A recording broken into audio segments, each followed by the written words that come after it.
It's not necessarily about the amount you're getting. It's about building the habit to actually say, before I start jumping on and spending on something, I need to have a plan. Because money has its own personality, right? It takes that personality based on the hands that it's in. Wanting to look successful clouds our judgment when it comes to what can we actually afford. And like, what can we not afford? Because most of the time we have this illusion that, no, but I'm working, I deserve to be living in certain this of life. You cannot budget based on someone else's circumstances. You can't be budgeting based on what another person is doing or what their needs look like. This is where you shift the focus. Look at yourself to say, welcome to another edition of Minds and Profits. I'm being judged because I don't have an elaborate intro. Okay. See, I've done an intro. It worked. What a short intro, man. Okay. It's alrighty. Yeah.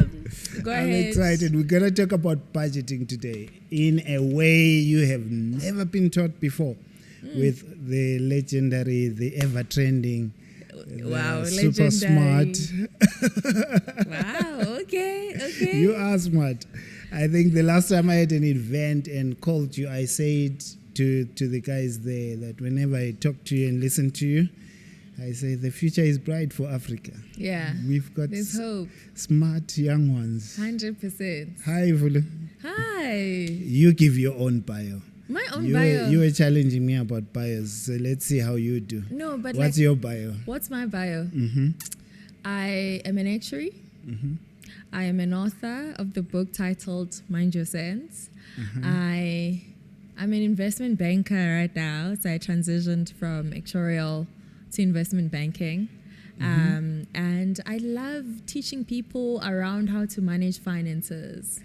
And where does the passion for teaching come from? Because you could do just anything well without teaching and bothering with YouTube. You can literally be fine forever. Yeah, I can. I think it was really sparked when I started working. Or maybe even, let me just say, going back to university. Mm-hmm. Like, I think for the biggest part of my life, I felt like I was sheltered. My parents sheltered me. We were not rich, right? Uh-huh.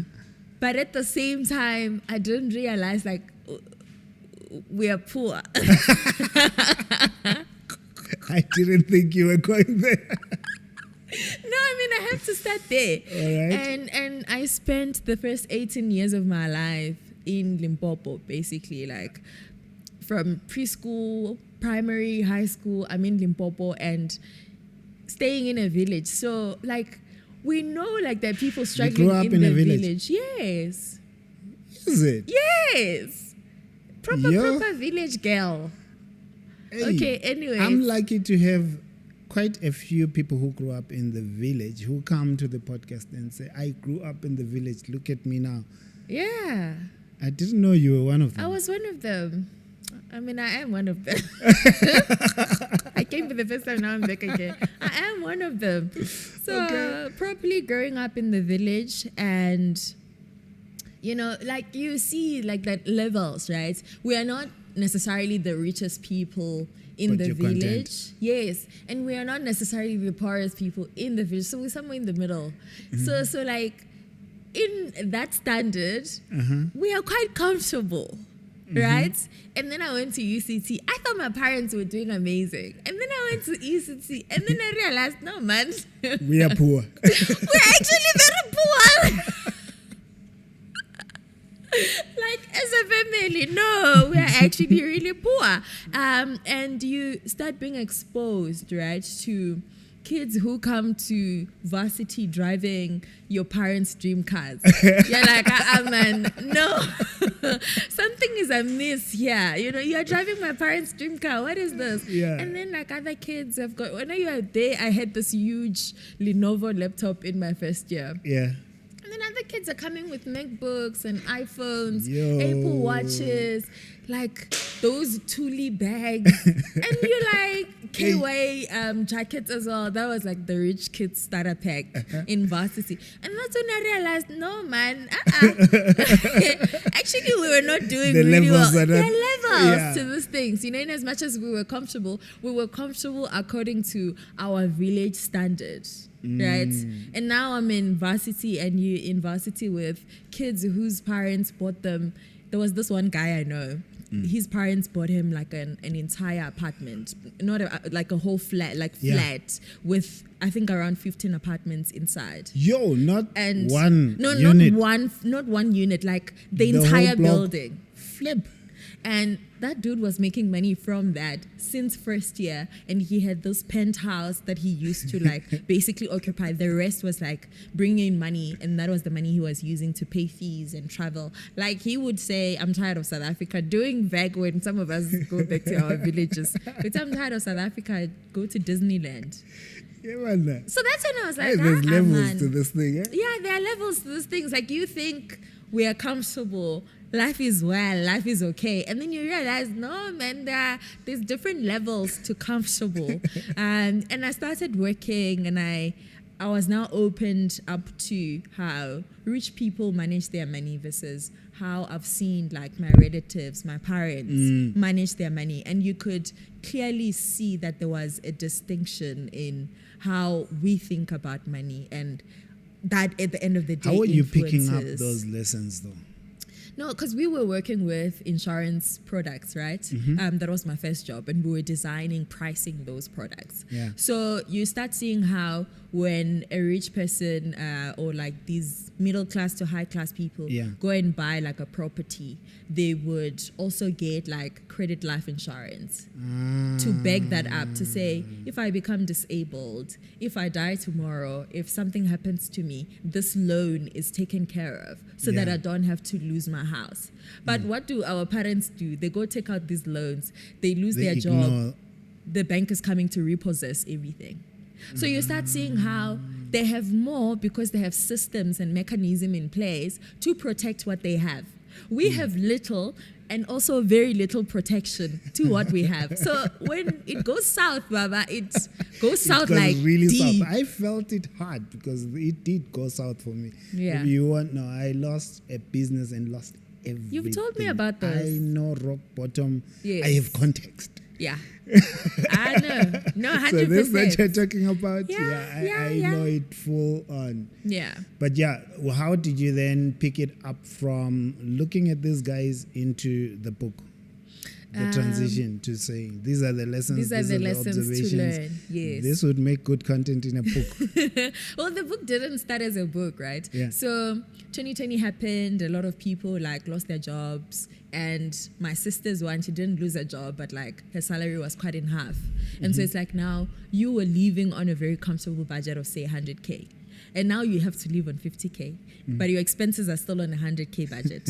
So you have a problem there. So how do you then, survive given this current situation? And that's when we went through a lot of the contracts to sort of see, do you have like credit life insurance on some of your credit cards, on these facilities you have like home loans and stuff, so that they can kick in because the situation is not as normal.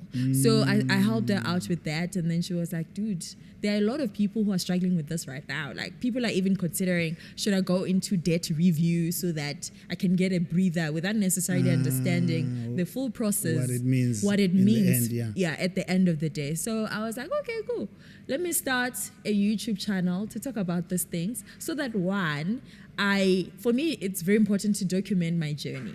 Because you find that people just come and they tell you, Ntando are coming, they're like, we made millions. But you can don't do know. it. You can do it. But like, how did you make the millions? No one is voicing out what the journey looks like. What are sacrifices that they're making? What are those mistakes that I'm making? And I also see it now when I have to talk to someone who's in their first year of work. Because I've been through that, my advice is very different. But when I go back to my YouTube videos, back in the days, I'm like, you see, this is what you were saying at that time. This is what was important to you at that time. So I was like, let's document this journey.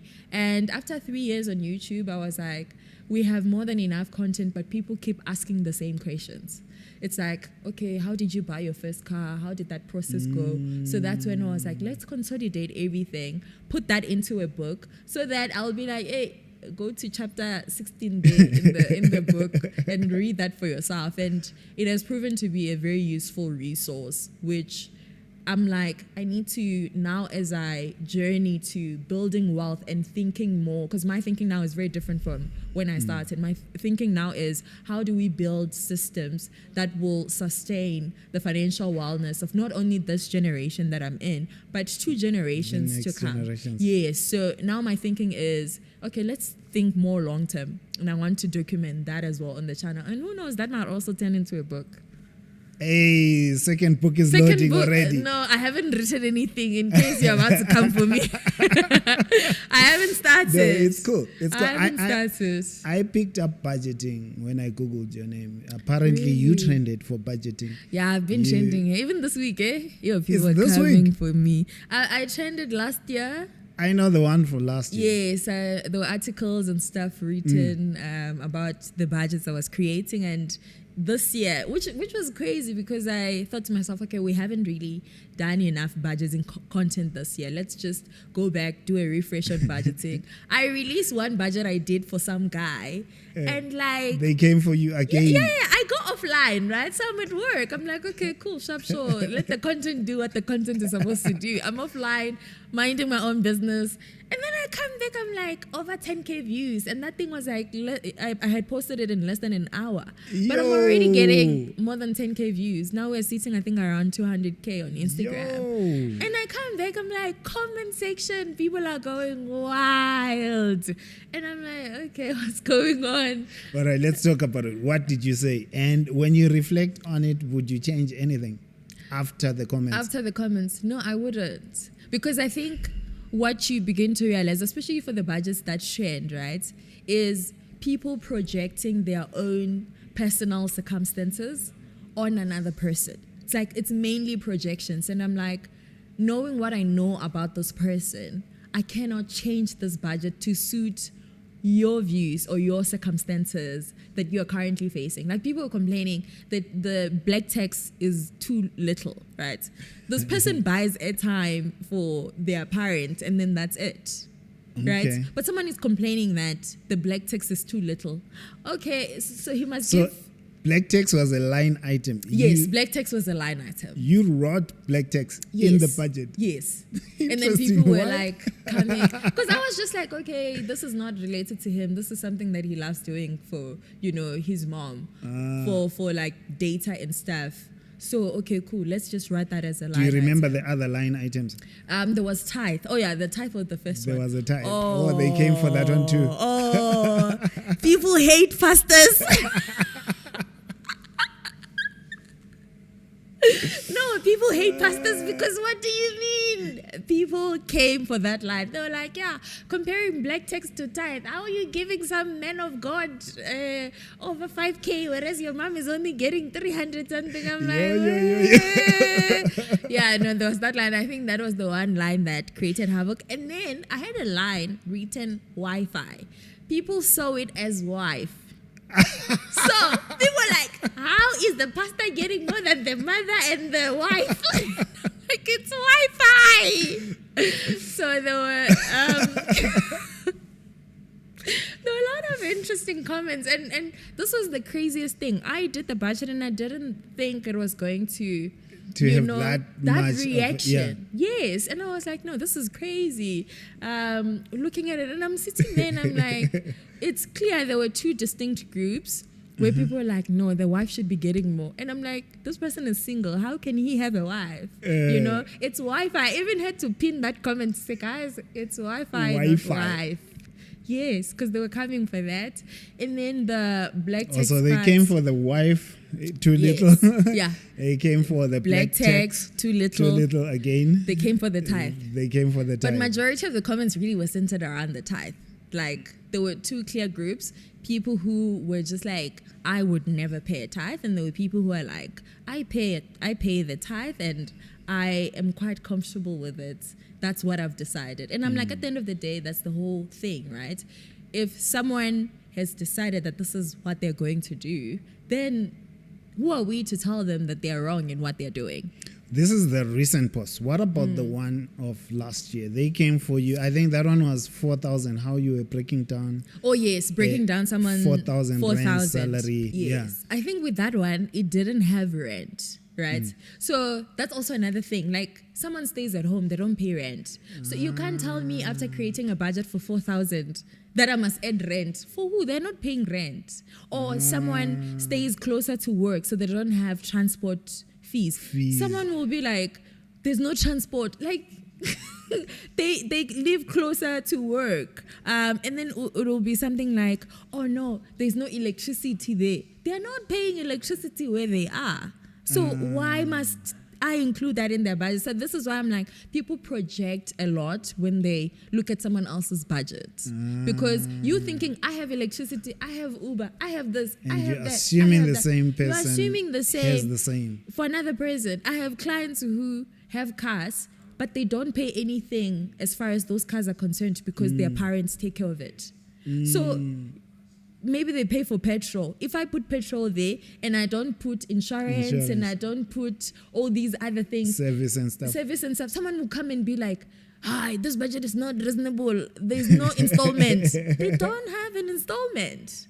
So I think people look at it through the lens of their own experiences. And I'm like, this is where we get it wrong, because you cannot budget based on someone else's circumstances. You can't be budgeting based on what another person is doing or what their needs look like. This is where you shift the focus. Look at yourself to say, okay, what are my needs? What am I responsible for? What am I trying to achieve? And then your budget should speak to that.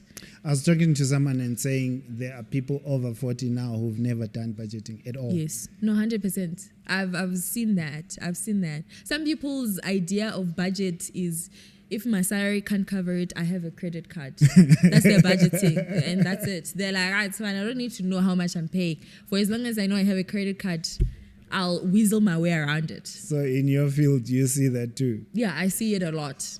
It's crazy how people will be like, I've actually never budgeted in my life. Like, what do you mean you haven't budgeted in your life? No. So what do you do when your money comes in?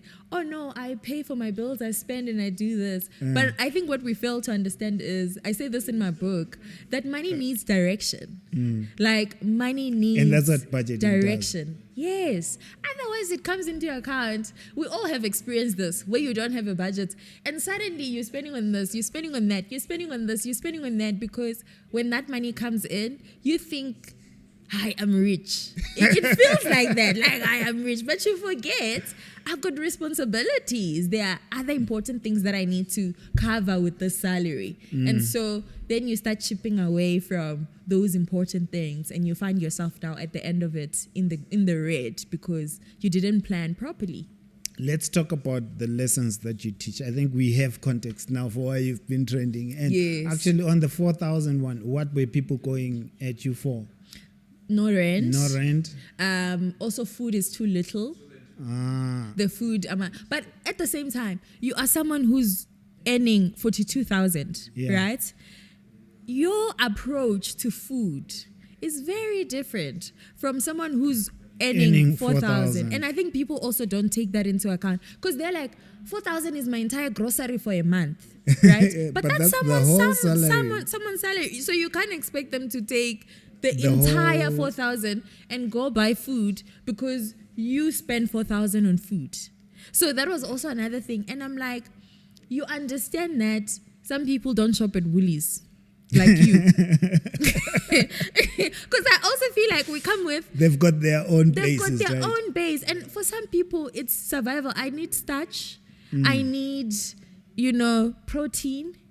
And I'll buy veggies to add to that. And that's my meal. Mara, when you want to compare your budget that has pudding, it's dessert, and it's got fancy things in it. You think on a 4,000 budget, I'll be going to Woolies buying pumpkin seeds, your custard?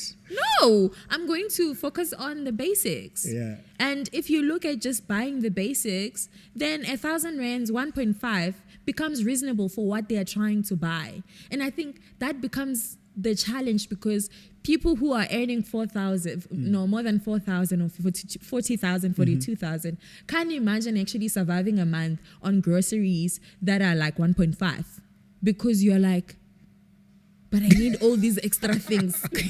How am I going to fit them in there? How would it fit into that? Yeah, exactly. Makes sense. All right. So if I take all of what you've learned, the reactions and stuff, how would you break it down into practical principles for someone who wants to learn, who wants to get started? Yes. Let's say I'm 40 and I've never done budgeting. Okay. Some principles that will encourage me to get started and just on what am I looking at? What are you looking at? Yeah. Okay. I guess if you are a bit younger, right, you're 14, it's just about exercising, the muscle of saving and balancing that with your spending. Yeah. Because, at that level, you're not responsible for a lot of things. You're like responsible for your own small things. So write the list down to say, oh, this is what I'm responsible for. This is what I'm responsible for. Okay, I'll take 10% of whatever I'm getting to actually save that or to invest that if you're like already exposed to that world. Yeah. And then you teach yourself. So it's not necessarily about the amount you're getting. It's about building the habit to actually say, before I start jumping on and spending on something, I need to have a plan, because money has its own personality, right? It takes that personality based on the hands that it's in. Yeah. So, and at the same time, it's not going to sit still. It wants to move. It wants to exchange hands, right? It goes, it has people to see, it has places to be, experiences to have. So before it gets to that level where it's exploring other things, we need to give it direction to say, this is what I'm getting. I need to prioritize saving. And you prioritize that. You pay yourself first. And you make it an intentional thing. Because it's also funny how people are like, yeah, but I save and then I take it back.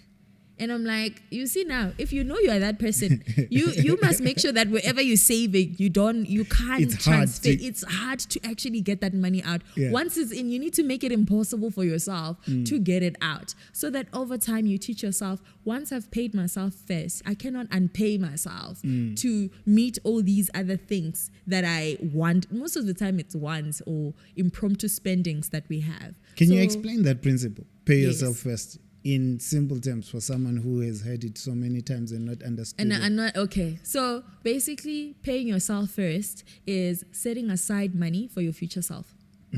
So this money is dedicated for the future you, not the you that's facing us today. The you tomorrow that may want to travel, the you tomorrow that may want to buy that car, the you tomorrow that may want to buy that house. You need money to do those things. That's your future self. The you that will retire one day. That's setting aside money for your future self. The you tomorrow that may have a medical emergency that's not covered by your medical aid, or that may have a shortfall where we do have gap cover for that. But if you don't have it, then that's where, paying yourself first becomes handy, because it's like, at least all along I've been paying myself first. The you that will come across a car accident and you need to pay that excess to the insurance company. That is a powerful way to break it down. I'm glad I asked you. We could have passed. I could have passed. And I'm glad I. So that's one thing. Really powerful principle around budgeting. Yes. Paying yourself first. 100%. Can you think of other principles that will help someone? How do you put needs and wants, how do you factor them into budgeting? My own budgeting. Yeah. Okay. So you pay yourself first. And then now the most important thing is, of course, your needs, right? And I think that's where you need to have a really great and a very honest conversation with yourself. We'll call them hot conversations. Honest, open, what's the T? Transparent. You need to be very transparent with yourself to say, what are actually my needs? Because we put things like subscriptions to Netflix as needs. Yeah. No, they're not. You can live without Netflix. Yeah. And we go back to the very basic definition of what a need is. It's things you cannot live without. Okay, if you don't have shelter, you'll be on the streets. Very important, right? So that is a need. That is a need. But at the same time, if you have options between paying 7.5 rand for a decent place and paying 20,000 rands a month for a luxurious place. Yeah, it's like, of course, if we're going on a needs basis, 7.5, right? depending on your budget. Because now if you're earning 30,000 and your apartment costs you 20,000, what are you doing? Yeah, you are messing up. You are messing up. That's not reasonable, right? So we go back to that definition. Needs. Okay, we need things like water, electricity. I mean, come on, you need these things. Cool, sharp. But then when it comes to your entertainment, that's your wants. So my approach is always, let's cover the needs first. Those are important. And in terms of wants, these are things we can forego. And if we have to make room to, say, do other projects that are more important or that can bring, money into the table, then we can sacrifice the wants. Like right now, I'm hunting basically for property and whatever. Yeah. Like this is the time where I'm making sacrifices. I mean, I would like to go out often to fancy places, enjoy myself, spoil myself. But I'm making room for something bigger.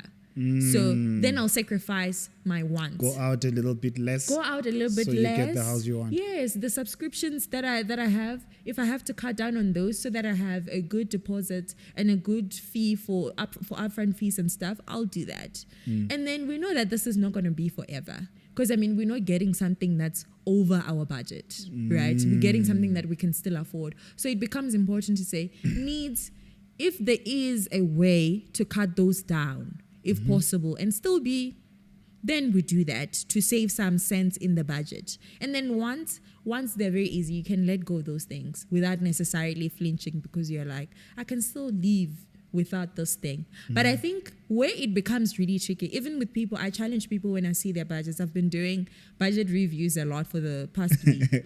And I challenge them and I'm like, you have a lot of debt. And what's crazy is people don't fear credit cards in South Africa. Shocking. Debt in general. Debt in general.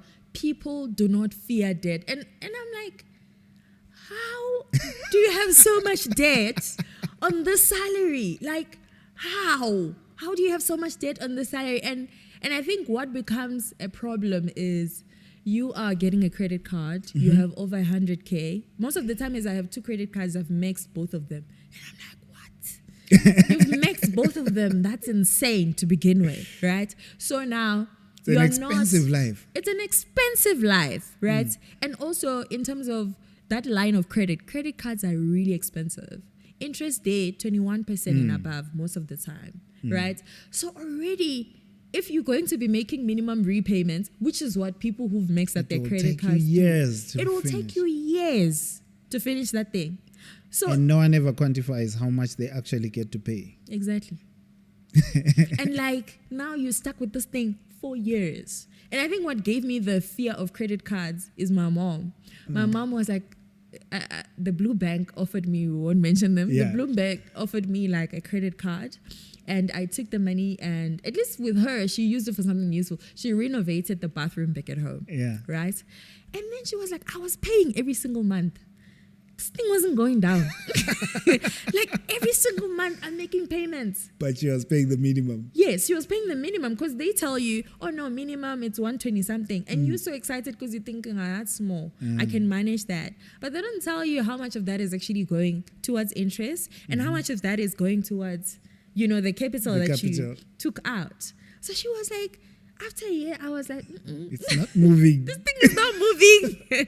Let me take my bonus, pay this thing off, closed it off. And that's why she literally parted ways with credit cards at that point. She was like, if this is how these things work, I don't want them.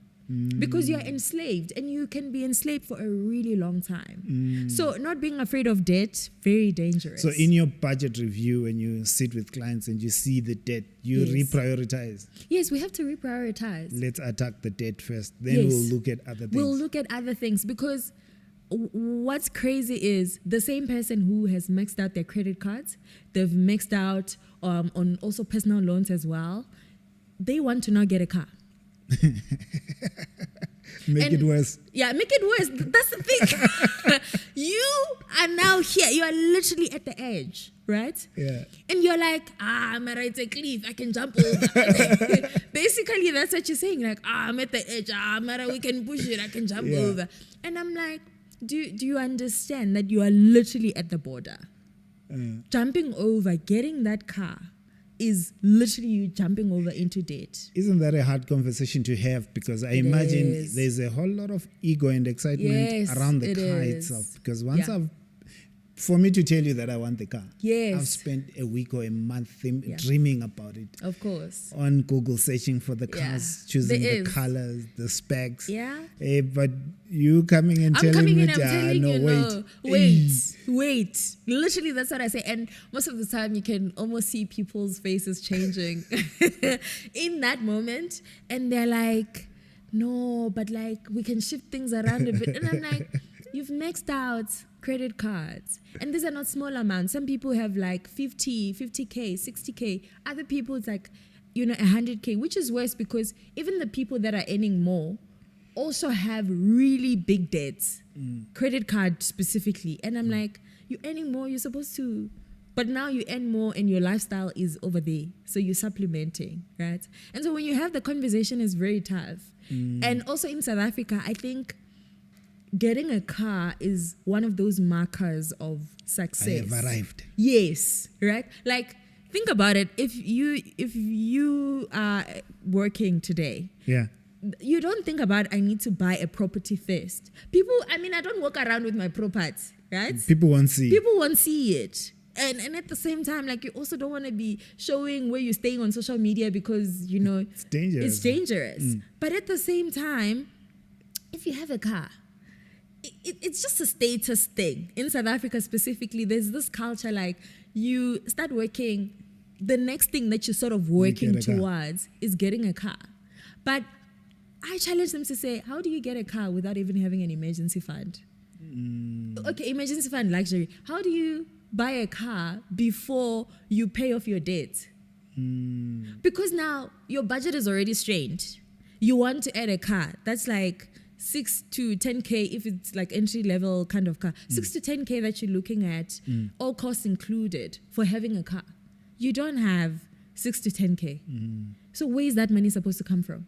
And when they want the car, they want the maximum that the bank can. Oh yeah. Not the cheapest. Yeah, of course. Now I want a T-Roc. I'm not just gonna go for the Polo Vivo. No, that's how much debt can you give me? That's can the you question give to me? the bank. Yes. Then I choose a car based on the maximum. The maximum that they can offer me. All right. So pay yourself first. Separate needs and wants. Yes. What do you have? And if you're in debt, let's reprioritize. And attack the debt. Yes. What about the living expenses portion? What's your take on that? Because I think that's where some people mess things up for themselves. Yes, 100%. Setting a lifestyle at a level where they can't afford. 100%. So there are people when I do, okay, what's your rent as a portion of your total income? If I start seeing anything that's more than 30%, I become worried that you're actually living in a place that you can't afford because we haven't included utilities.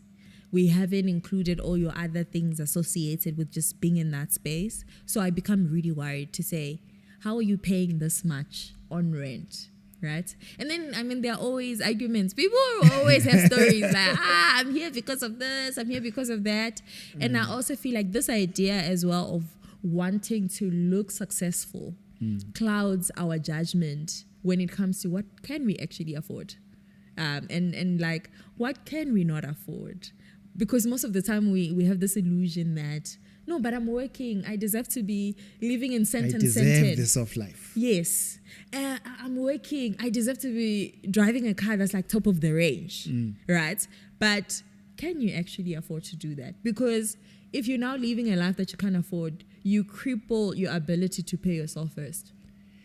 And to grow and make progress in the future. Future, you find it's an uncomfortable truth and reality on my side because I made all those mistakes. Yeah. The credit card, I got pre-approved for 230,000. And you were like, give it to me, all of it. It popped up, so you qualify. Yeah. Congratulations. And they do that. Man, the speed at which I was hitting accept.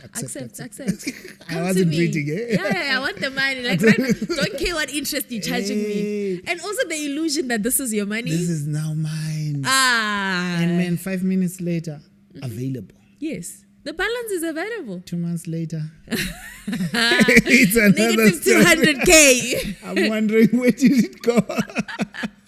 Also, there's no plan, hey, There for this was no plan. I think 200,000. it's the thing of you're new to this kind of money, and you grow Yes. up in the township, and this is like I say to the bankers now, hey, don't tempt us like Yeah, don't. don't tempt us. And you like know what this. they were doing with me? Yeah. Because most of the time, I'm like, I don't want anything more than 20K, right?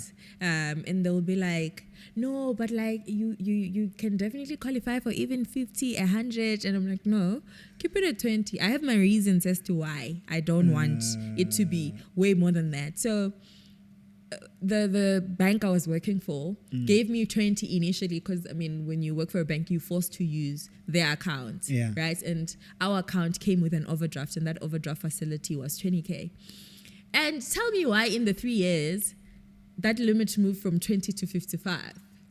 Because they had a clause in the contract that said, oh no, we will adjust this thing on an annual basis. So every that single was year, in the contract they keep adjusting this thing. They keep adjusting this thing. They keep adjusting. So to say sisters available 50. available 55. So Go make a plan. Yeah, I'm texting him back. I'm like, oh, why are you guys increasing my limit all the time? He's like, no, it's an automatic. You're one of the rare ones who even ask Yeah, why I it's asked because I'm gone. like, why am I being given so didn't much bother money? asking. I accepted on my own. It was so hard to pay that debt. That's the thing. Because when you spend it, it looks like an amount that's separate from your salary, like an extra income. But it's actually debt. So when your money comes in, you've already spent, when you're spending on your credit card or spending that overdraft or spending, using a personal loan, you are basically eating away from your future salary. That's powerful. And for me, I think the difficult part of it was this happened at a stage where there's the losing everything part. And there's the working so hard to rebuild yourself. Yes. So it happened when I had finished the first phase of really bouncing back. Yes. Now you've bounced back. arrived. It's starting to, the liquidity You're is popping happening now. You're popping. And then the bank says, congratulations. Now Yes. we see We see you. the progress. Yeah, we see you. Here's and something. they see you. Here's something for you. It took me right back. Such an enemy of progress. Like, it is such an enemy. It's like those loan Because offers. this thing came. It came credit card that side, personal loan this side. Of course. And I You accepted qualify. both. I accepted both, and man, Yeah.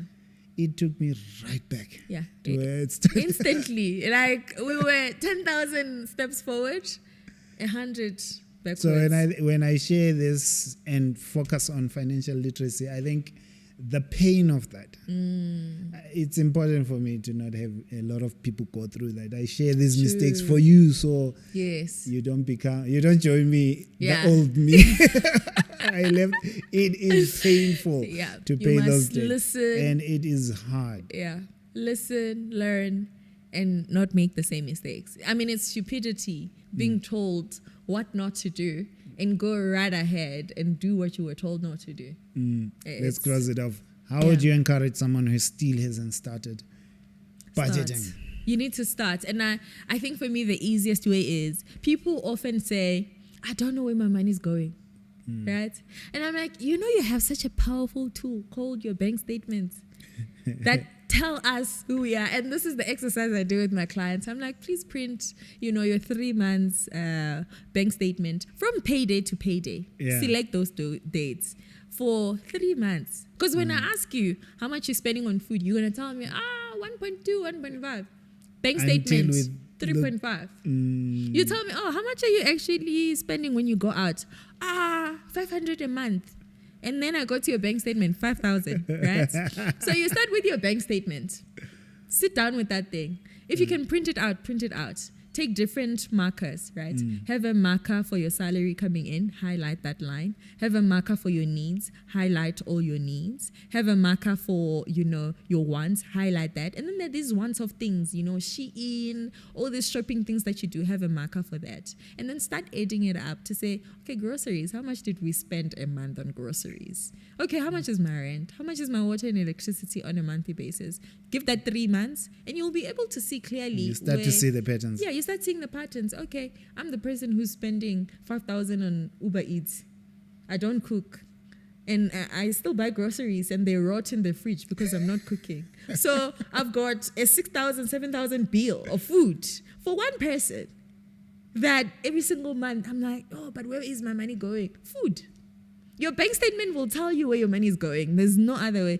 Then there's people with debts, right? It will tell you, it's payments. These are repayments that are going out, multiple on a monthly basis. That's where your money is going. And then from there, you can come up with a plan to say, okay, how much, if I have to cap my food, how much am I going to give myself as, money for takeaways, money for like me cooking? Then you start reducing that. Then you free up money to then do other things. And this is where you are now. So this plan takes you to, I don't want to be here in 3 years' time. Yes, 100%. If you are still in the same place in 3 years' time, there's a problem. You and I need to talk.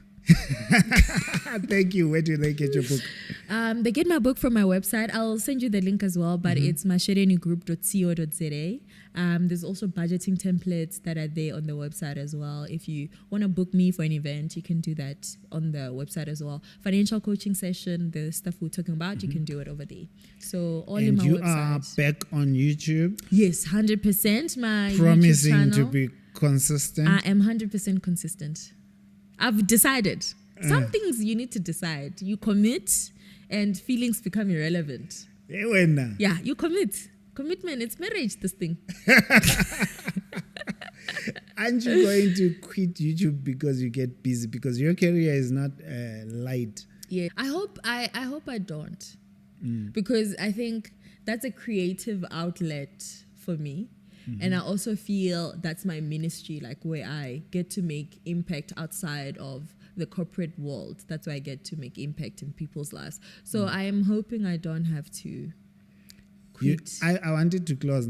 You said something that's making me ask just one more question. You answered. You said this is your ministry, and I remembered that people came at you for the tithe. What was your answer? Yeah, what was my answer when they were saying this tithe thing? It shouldn't be in there. It shouldn't be in there. No, I'm like, no, for your budget, don't include the tithe. But for this person's budget, they truly believe that they have to tithe. So you can't tell another person just because you don't tithe. But I also think it's church hurt, man. It's people who gave their money to pastors who went to buy cars. Pastors, please, when people tithe, do the work of the Lord. Do the work of the Lord. Don't go buy cars with people's money and not build the structure, because people are hurt. And I also get that. People are hurt because, funny enough, we had a conversation and there was one of the other color colleague, right? Yeah.